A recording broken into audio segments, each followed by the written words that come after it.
सीमा हैदर पाकिस्तान से एक युवती आती है इंडिया के बॉय के साथ। असुर अगर आपने देखा हो, क्या उनको इंडिया की सिटीजनशिप मिल पाएगी? मेंस में क्वेश्चन पूछा जा सकता है। गवर्नेंस का यह कॉन्सेप्ट आता है। इसके साथ आपको ये भी देखना पड़ेगा कि किस तरीके की।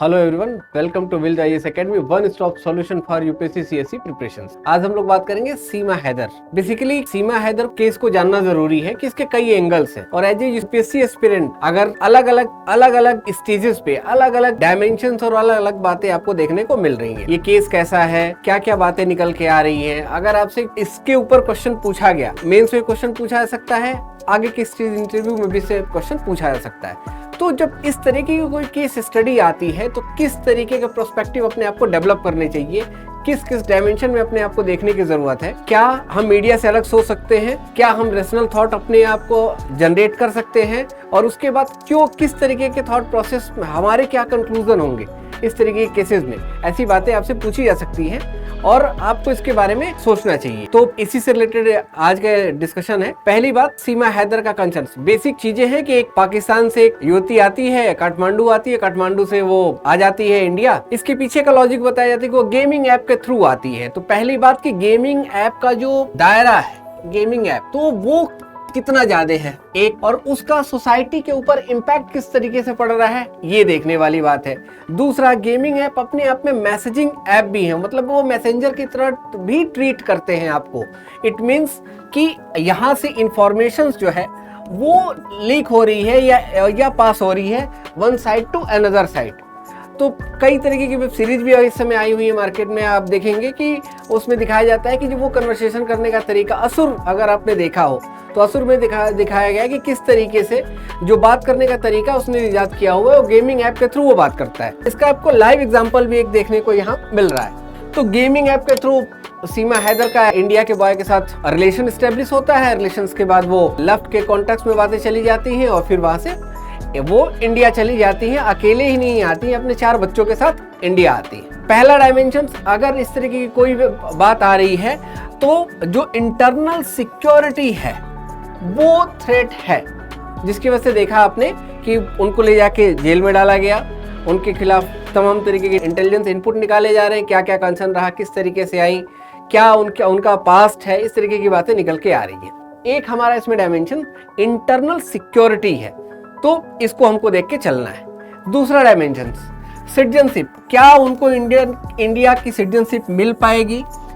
अगर मिल पाएगी तो कैसी मिलेगी, नहीं मिलेगी तो अगर वो इलीगल अगर हो रही हैं तो कितने दिनों तक वो इंडिया में रह पाएंगी?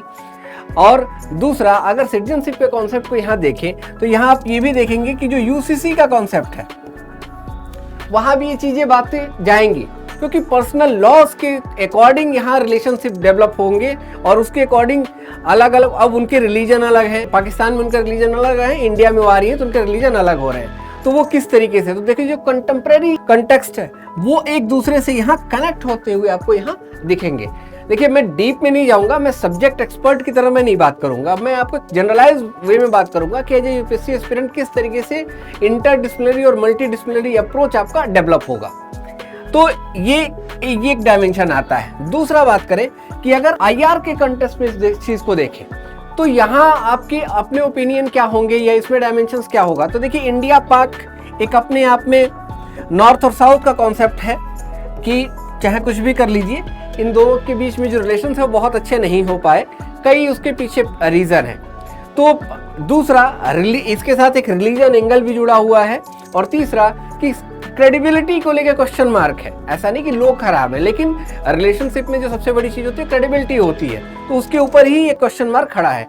जहां अगर यहाँ आपसे क्वेश्चन पूछा जाए तो यहाँ जो आपका कंक्लूजन होगा या जो रिमार्क आएंगे वो इस तरीके से होंगे कि वो लीथल और ब्रूटल एक्सपेक्ट में आप अपनी बातें रखेंगे कि जब इस तरीके की बातें होंगी तो इंडिया फर्स्ट या नेशन फर्स्ट के कॉन्सेप्ट में बातों को रखेंगे और ऐसी चीजों को तवज्जो हम नहीं देंगे। अगले डायमेंशन में हम देखें एथिक्स का डायमेंशन। एक केस स्टडी है कि आप किसी एरिया में हैं और उस एरिया के आप हेड हैं और आपके अंडर में ऐसी बातें हो रही हैं, तो आप किस तरीके से एक्शन लेंगे। तो अब इसमें तमाम तरीके की बातें ये आएंगी कि आपको गवर्नेंस का जो कॉन्सेप्ट है वो आपको देखना पड़ेगा कि गवर्नेंस कैसे काम करती है, गवर्नेंस के जो डायमेंशंस हैं वो कैसे काम करते हैं, ये चीज़ें यहाँ से आएंगी। और इसके जैसे ही गवर्नेंस का कॉन्सेप्ट आता है, इसके साथ आपको ये भी देखना पड़ेगा कि किस तरीके की इथिकल डिलेमास, मोरालिटी के क्वेश्चंस के जो डायमेंशन है वो आप कवर कर रहे हैं। सोसाइटी की समझ आपको कितनी है, कहीं आप ऐसा तो नहीं किसी डिसीजन में प्रिजुडिस होते चले जा रहे हैं, या कहीं ऐसा तो नहीं है कि आप मेल और फीमेल में एक डिफरेंस को और गैपिंग को और बढ़ा रहे हैं। सोसाइटी में जो वुमेन एम्पावरमेंट है, या आप ये कह लीजिए सोशल जस्टिस का जो कॉन्सेप्ट है, वो सही तरीके से आप इम्प्लीमेंट नहीं कर पा रहे हैं। इस तरीके की जो बातें हैं वो एथिक्स के डायमेंशन में कवर होती है। एथिक्स का डायमेंशन और भी बड़ा है, ठीक है। तो ये सारी चीजें एक टॉपिक में कवर होती हैं। एज ए यूपीएससी एस्पिरेंट आपको इस तरीके के डायमेंशंस को ढूंढना है और इन डायमेंशंस में अपने क्वेश्चन को रखना है। जब आप इस तरीके से चीजों को सोचेंगे, तब आप यूपीएससी के उस मेजर डायग्राम में कहीं ना कहीं अपने आप को फिट बैठते हुए दिखेंगे। इस तरीके से चीजों को देखिए। नए वीडियो मिलते हैं। Thank you so much. God bless you all.